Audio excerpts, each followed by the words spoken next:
Autre endroit cher au cœur des écrivains, Paimpol, la cité paimpolaise qui a été dépeinte par Pierre Loti dans Pêcheurs d'Islande. C'est justement au milieu de ces demeures d'armateurs et de ces vestiges, de ces belles heures de la navigation à voile, vers lesquelles nous allons aller à Paimpol. Paimpol, une ville rythmée par l'océan. Une ville marquée par l'histoire de ces grandes campagnes de pêche à Terre-Neuve et en Islande jusqu'au début du XXe siècle.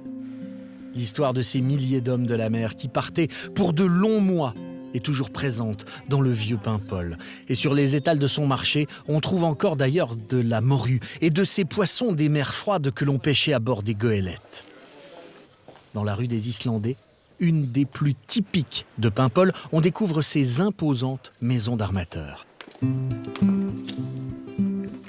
Voilà Marie-Lou qui habite ici. Cette Paimpolaise, depuis des générations, aime intensément sa ville.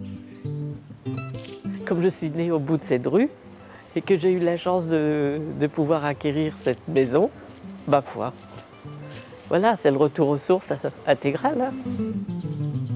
Marie-Lou est revenue habiter dans son Paimpol natal il y a une vingtaine d'années, après une vie passée aux quatre coins du monde. J'ai beaucoup, comme on dit, entre guillemets, bourlingué. Parce que femme de marin, déjà, et ayant beaucoup navigué, et je n'aspirais qu'à une chose, réintégrer ma ville natale. Paimpol, pour moi, c'est ma vie, quoi.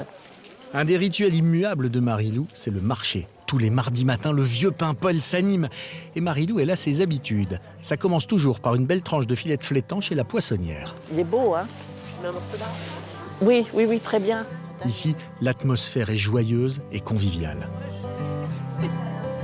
C'est tout à fait un plaisir. Et puis les clientes sont sympas.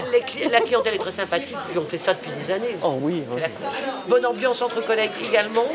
Ah oui. Qui n'est pas négligeable. Non. Et puis aujourd'hui, il n'y a pas de soleil, mais il fait presque beau. Beau temps breton. Qu'il pleuve ou qu'il vente, rien n'arrête Marie-Lou. Ce marché est un incontournable. Un point, c'est tout. Ce marché, c'est sacré. C'est sacré pour tous les Pampolais. Et on finit par l'andouille, c'est ce qu'il y a de plus épicé. Qu'est-ce que c'est bon. On ne peut pas ne pas venir au marché le mardi. C'est pas vrai. Tout le monde vient au marché. C'est vraiment sacré. Oui, les céleris. Bon, à la semaine prochaine. Et Marie-Lou connaît tout le monde, ou plutôt tout le monde connaît Marie-Lou, qui est une figure incontournable de Paimpol. Bonjour. Il va bien? Bien, très Bonjour, bien. madame. Si Marie-Lou aime tant ce marché, c'est parce qu'elle y rencontre tous ses amis. Oh là là, on va bronzer, super. Bonjour monsieur, c'est un bon marché. À bientôt. Hein. Sur la place du Martré, cœur du vieux Paimpol, les vieilles maisons du 16e toisent les étalages. Pleine de vie, cette place est le point de départ de nombreuses ruelles. Et Marie-Lou va rendre visite maintenant à son ami Jean-Marc. Il tient cette quincaillerie coutellerie. Les couleurs polychromes qu'il y avait à Ah oui, l'époque, oui, oui. Ah oui, oui, oui. Ce commerce est une institution à Paimpol. Jean-Marc représente la 4e génération de commerçants.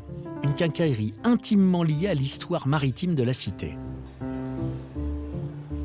La maison équipait les bateaux, les goélettes qui partaient à la grande pêche, la pêche en Islande donc, à l'époque, Terre-Neuve ensuite.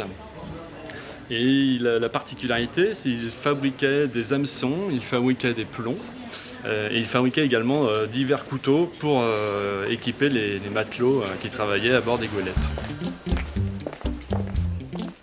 Quand Marie-Lou flâne dans ces ruelles, c'est toujours avec le même plaisir. Et on se laisse charmer par ces maisons de granit.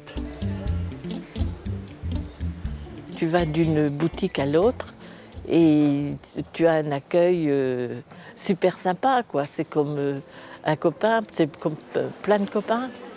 Moi, Paimpol, pour moi, c'est ma famille. Voilà. Marie-Lou n'a pas été la seule à avoir été séduite par ce côté familial de la ville.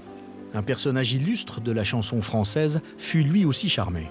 Alors ici, on se trouve dans le bas de la place du Martré, évidemment, face au café Les Copains d'abord, où avait l'habitude de descendre Georges Brassens. Il avait sa maison à Les Ardrieux et il descendait pratiquement tous les jours à Paimpol et il prenait son petit pot dans ce bistrot qu'ils ont appelé depuis Les Copains d'abord. Le vieux Paimpol, c'était le terrain de jeu de Marie-Lou petite. Cette fille des quais, cette fille du port, comme on disait, aimait aussi traîner ses savates sur les quais des bassins. Près de l'entrée du port, on embrasse Paimpol d'un seul regard. Qu'est-ce qu'on est bien ici. Qu'est-ce que c'est beau. Et quand on demande à Marie-Lou si elle pourrait vivre ailleurs, la réponse est catégorique, elle vient du cœur. Quitter Paimpol? Jamais. Non. J'aime trop Paimpol. À l'image de ces marins qui partaient prendre le grand large, Marie-Lou est liée à jamais à son port d'attache.